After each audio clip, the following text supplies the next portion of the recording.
At the start of each year, I go through 2 points and miles rituals. I review last year's travel, and I take a look at strategy for the next year. Starting this year, I've decided to post these exercises on a new channel. Welcome to Points Brief. Regarding the latter, I'll take a look at the current points and miles options and changes to key loyalty programs in subsequent videos. This video will cover a recap of 2023. This will be a bit longer than normal, covering the 3 most notable trips of the year, though, as always, we'll try to keep things brief. This year's highlight retrospective will cover Frankfurt and Mainz, the Maldives, Napa, Singapore Airways, Qatar Airways, and Delta One. 2023 started off with several firsts for me. It was the first time I'd been to Frankfurt Airport, the first time I'd been in the Maldives, and the first time I'd flown Singapore Airways. Fittingly, this was also all on the first trip of the year, which also included flying Singapore first. We transferred 700,000 Amex membership reward points to Singapore to book the trip, which involved JFK to Frankfurt to MLE via Singapore, and a return via Singapore to Newark, New Jersey. The flight in business would have cost over $15,000, which generated a redemption value of about 2.2 cents per point, which wasn't bad, but not exceptional either, about 10% better than par. We booked positioning flights on both ends to get us in and out of the tri-state area, getting us in early for our JFK flight, and allowing for delays getting back into the U.S. on the return. There's no first-class service between Singapore and MLE, so the entire flight couldn't be booked in first, but during check-in there was an offer to buy up the JFK-Frankfurt leg to suites. The price fluctuated between 2 different price points, one about 10% cheaper than the other, and it seemed only 2 of the 6 suites had been booked, allowing us to book the other 2 adjoining suites. The wall in between can be slid down to share dinner or have adjoining beds. Upon boarding, all 6 suites were occupied. After some back and forth between Marriott options in Frankfurt, or the Hyatt Regency in Mainz, we settled on the latter, using a collection of 4 one-of-4 certs.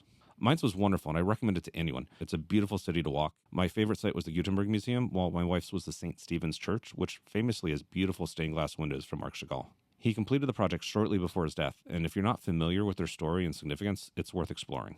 Nearby the church, there's also a scarily long slide taking full advantage of the steep slope. I couldn't imagine having gone down a slide like that as a young kid. The hotel was completely suitable. We had a club-level room which looked onto the Rhine. The club itself would tend to fill around dinner time, but despite not being large, never ran out of space, and the attendants were cordial. Breakfast was a buffet in the restaurant area, which had quite a number of options, and was the only time in the hotel when a basic understanding of German rather than English seemed important. Overall, the food in the hotel was okay. We had breakfast daily, dinner in the club our first night, and dinner at the hotel another night. We were visiting as much of the country was recovering from Christmas markets, and many restaurants hadn't yet reopened. Fortunately, there is the Favorite Park Hotel, located a pleasant walk away through the city park, which has an excellent restaurant by Tobias Schmidt. We were there 2 different nights and had the same servers who, while visibly shaken the first day when we asked for English, spoke excellently. I got the impression they may have been practicing between our visits. It was among our top meals of the year, having an excellent wine pairing with local German flair, along with other European representation, including a Hungarian dessert wine. Originally, we were supposed to go to the Maldives a few months earlier and had booked a more direct flight on Qatar using American Advantage miles, which would have been convenient and not required separate positioning. Availability seemed to disappear and then reappear on American's website, which led us to book on Singapore. But since we had the points and a selection of Hilton free night certificates extended throughout the pandemic, we decided to book a second trip to the Maldives in the late spring. Booking that flight turned out to be interesting. Qatar wasn't releasing as much business inventory as they had previously, and award tickets are available via American Advantage after they're released to international airline group-owned airlines. As soon as a flight was available on American, I snatched it up, but the American website wouldn't let me complete the booking. I kept the flight on hold, went to sleep, and called the next morning. While dialing, I pulled up the confirmation email, which looked odd. The American airline system had booked me flying from Doha to MLE and then from Boston to Doha, placing my second leg before my arrival. Unfortunately, the agent said she couldn't fix it because there were no longer any flights available from Boston to Doha that fit my schedule.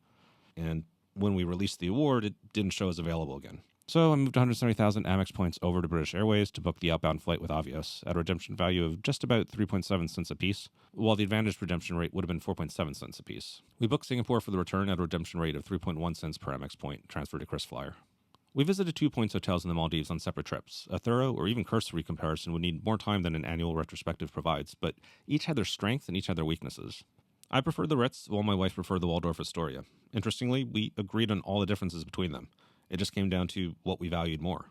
We visited the Ritz Carlton, Fari Islands, just after New Year's, which turned out to be ideal, as you can avoid the Christmas and New Year's surcharges all the hotels charge, while also being gifted a whole bunch of holiday stuff, chocolates, giveaways that are left over from Christmas. The Waldorf Astoria at Ithaafushi we had visited in late spring, which tends to be a low season. We had one outdoor dinner, which was rained out, but it also highlighted the hotel's recovery ability, which was outstanding, especially considering the weather wasn't their fault. Both trips were an attempt to empty our balance, as it was getting harder to extract good value from the points. Originally, we booked 7 days at the Ritz, but when we had to reschedule, and with devaluations, we were only able to book 5 days at almost the same cost in points.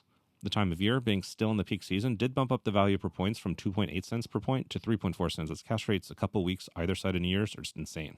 The Waldorf Astoria used several free night certificates, but also used 1,050,000 points, which were redeemed at 2.1 cents per point, which is outstanding for Hilton points if you would have otherwise paid the cash price. While we enjoy the favorite Park Hotels restaurant in Mainz, it's hard to beat Northern California when it comes to food. We didn't get our French Laundry reservations this time. The Amex concierge was not helpful, but that wasn't a problem. Gunfield has quite a bit to offer from Thomas Keller, but we've already done that.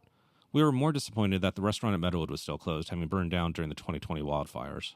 We did have a number of very memorable meals, including eating takeaway from Keller's Bouchon while looking out onto the estate of a Japanese video game mogul, a chocolate room inspired by Willy Wonka, following a course paired with a 56-year-old wine, and what is now my favorite restaurant, Single Thread. There were two things we noticed during the week. Almost every dinner seemed to feel obligated to have a sushi course, including at Single Thread for that matter. Most had distinct twists, but after the third dinner, it was clear that the course was there because it was currently in fashion. While that introduced a bit of whimsy as we wondered how each restaurant would approach the course, the second trend was often more problematic. While not as universal as the sushi course, Wagyu made an appearance on many menus, and the result could easily be used as a synecdoche for the overall dinner. Wagyu as a supplement was exceptionally done at Harbor House, melting like butter in your mouth. Contrast that with the course at the Farmhouse Inn, which was overly salty leather. Harbor House also had an amazing presentation for their sushi-inspired section, where you selected from a collection of unique sake cups for your sake pairing. Harbor House was an amazing experience. Although we didn't have the chance to eat at Meadowood, we did stop at the Charter Oak, which is another restaurant by Meadowood's Christopher Costel, on the way back to the airport to have dinner in a yurt. Your best bet for filling up a rental tank is going to be in Napa proper, and the drive over the bay at sunset is just beautiful.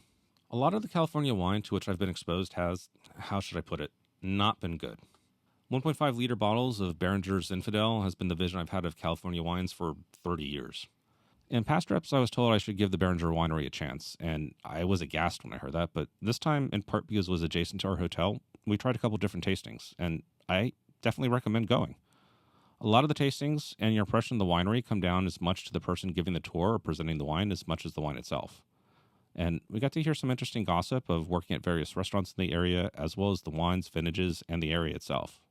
Also in Napa, I'd recommend the Listen Martini cellar tasting. Several tasting rooms have the option of ordering food with wine tastings, which is a convenient way of making sure you're not drinking on an empty stomach while having various victuals specifically chosen to highlight the wines. Nearby, the Farmstead at Longmeadow Ranch is a super casual tasting in their retail marketplace. The wine was good, the lunch excellent, and we got to talking whiskey, which led to our only carry-out purchase of the trip. There are several other great options, reasonably sized, large, and small. It's impossible to do Napa justice in a couple of slides. If you're an oleophile, you owe it to yourself to try a variety of vineyards that aren't carried broadly, and understand how California's wine country earned its fame. We stayed at the Hyatt Alila Napa, having heard good things about the brand and holding globalist status. It was centrally located for many of the places to which we were going, and when we booked, cash rates were rather inexpensive. I read feedback, and the gist was that the suite upgrades weren't worth it. The room it booked into was only slightly bigger than the base room, and feedback was otherwise generally pretty broad but positive. People didn't like being on the lower floors because of the noise from the people walking around above, and being in the 100 building, which stretches along the Behringer Estates, ends very close to Main Street, well, it could be pretty noisy. We ended up booking the farmhouse room, which looked reasonably sized, and from the description, made it sound like a cute, rustic location away from the main rooms and away from the road. We were not pleased with our stay at the Lila, and they didn't seem to care. I'm actually surprised to the degree which they don't care, because even when given the opportunity to acknowledge the situation, it's as if they wanted to expressly show how little they cared. To some extent, the problem began with poor expectations. The website did a poor job of accurately portraying the different rooms or their benefits. I appreciate each hotel wants to make all of its rooms look better than the next place's, but if I'm trying to decide if $30 or $100 a night more is worth it, I need a reasonable description of the room, not the same stock photo for wildly different rooms, and not misleading descriptions. This room boasts remarkable countryside and mountain views from a private balcony. The private balcony is actually a shared external access with the neighboring rooms, with steps down to the parking lot above the restaurant patio. We woke up Wednesday at 4:30 a.m. to what sounded like a giant vacuum or blower outside the window, followed a few hours later by clangs of chairs being set up for a Citrix gathering later that morning. Thursday, we woke up to them breaking down the patio and taking the chairs and tables away. Fortunately, that was a couple hours later than the setup had been. We mentioned this after breakfast while talking to an assistant manager, and he acknowledged they'd had multiple conventions, but they were over, so we should expect it to be quieter the rest of the week. Not exactly the response I'd expect from a hotel that generally charges 4 digits a night, but at least we were reassured we'd have a good night's sleep. The next morning happened to be trash day. At checkout, we were, for the only time, asked how things were going, and I relayed the noise issues for 3 consecutive days. She confirmed my email and said the manager would be in contact with us in the next week. I waited and then filled out the post-stay survey.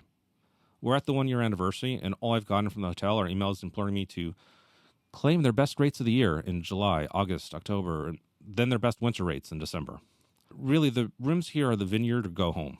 There are other inward-facing rooms as well, but there's a lot of risk of getting a bad spot that really changes the experience. Suite upgrades have bounced back and forth from the farmhouse suite, which isn't appearing as an option in 2024, and estate or vineyard view suites. If you were able to book a vineyard view suite, it might be worth it. We flew to California leveraging a buy one, get one free certificate from the American Express Delta Reserve. In terms of purely cash savings, $695 for a round-trip business class transcon flight is pretty good. That saved over $1,500 over the sticker price. Of course, that binds you to Delta, and on this rate, there's quite a bit of competition, both direct or through a quick hop through JFK or EWR. The most obvious competition for the Northeast, unless you happen to be in Philadelphia or Newark, is JetBlue. Mint fares hopping through JFK can, not irregularly, be found at comparatively reasonable prices, although not with the regularity with which they used to appear. Our flight actually routed through JFK. Delta has gone back and forth about having 767s on the JFK-SFO route, and at the moment they're running some retrofitted 767-300s. Only the 757-275S was being used when we flew out in March. Neither of them can compete with JetBlue's Mint offering, which exists on its A321neo transcon flights from JFK, Boston, and a handful of other routes. As an aside, Delta's waiting on their own A321neos. While the refurbished 767s aren't great, the 757s routinely end up at the top of the worst business class seats currently flying in the U.S. lists. The planes are old, 30 years old, and while the 100-plane-strong 757-200 Delta fleet isn't being retired anytime soon, hopefully the dozen or so of this variant will see some refreshing. Traveling with a partner, the 2x2 seating wasn't really an issue, and while the wear in the cabin was noticeable, it didn't materially affect my experience. Where Delta One really fell behind expectations was the food and beverage. Frankly, the food was worse than I'd come to expect from Delta's domestic first class going right into the pandemic. When I asked what wines they had, I was told simply red and white. And to the flight attendant's credit, that's how they're listed in the menu.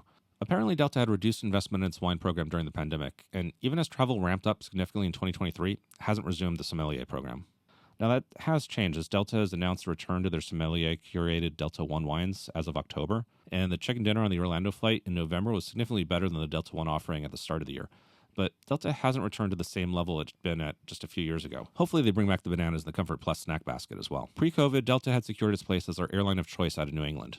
JetBlue was unreliable with poor ground service. United didn't have a schedule that seemed to be a regular option. And American went a step further than United by seemingly making the air travel experience as anti-flyer as possible. Delta's been a mess since then.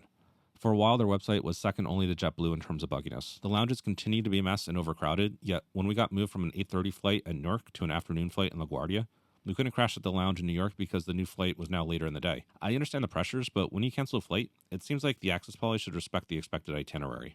The frustrating aspect was, since we'd made good time getting to LaGuardia and through security, we'd hoped to switch to an earlier flight on the same route, but we weren't allowed into the lounge to talk to a redcoat. Delta has outlets along the terminals for assistance and self-help, but they were all unstaffed or non-functional. In the end, we just waited at the outlets at the end of the terminal, which were quieter and calmer than being in the lounge anyway. So takeaways for the year? On the flight side, having flown first class in Singapore Suites, the world's top business class airline, arguably, and over 2 full days in Singapore J this year, don't expect good food in the air. It's just not there, but Singapore's menu does have some pretty good options, especially if choosing on the spicier side of the menu, or items focusing on acidity or umami. Similarly, caviar and champagne aren't just served because they're associated with luxury. Obviously, that's part of it. But the saltiness of the caviar and the released carbon dioxide help push through their perceived reduction in taste. By contrast, as sadly experienced when Singapore Suites offered what should have been a delicious red wine to go with their steak, and which should have outshined even their exceptional Tadier Comte de Champagne, the red tasted flat and uninspired. Stick with the sparkling wine, beer, and spirits, or better yet, for your health, bottled water. Traveling, that aha moment of understanding more about an area, a culture, and how its history connect is the most rewarding aspect for me. Obviously, staying at isolated resorts isn't going to tell me anything meaningful about the Maldives, although staff were always willing to chat about their history, experience working and living in the Middle East or Sri Lanka. Staring at the basically nondescript, often gray river scene helped me understand why Rhine 2 was worth $4.3 million to someone. Talking to people who live and breathe wine provides a deeper understanding of the variety of California wine country and what it's like to work there, how the different regions affect the finished wine, and why a California vineyard ended up making a Rioja in the case of Vincent Arroyo. Even when we ate at the French Laundry on a previous trip, the sommelier pushed foreign wines. Equating California with Corbels and that Beringer White Zinfandel is like assuming Stella Artois is Belgian beer or Domino's pizza. Interestingly, as of 2021, Beringer White Zinfandel is apparently now sold by an Australian company, and feedback has been it's even worse.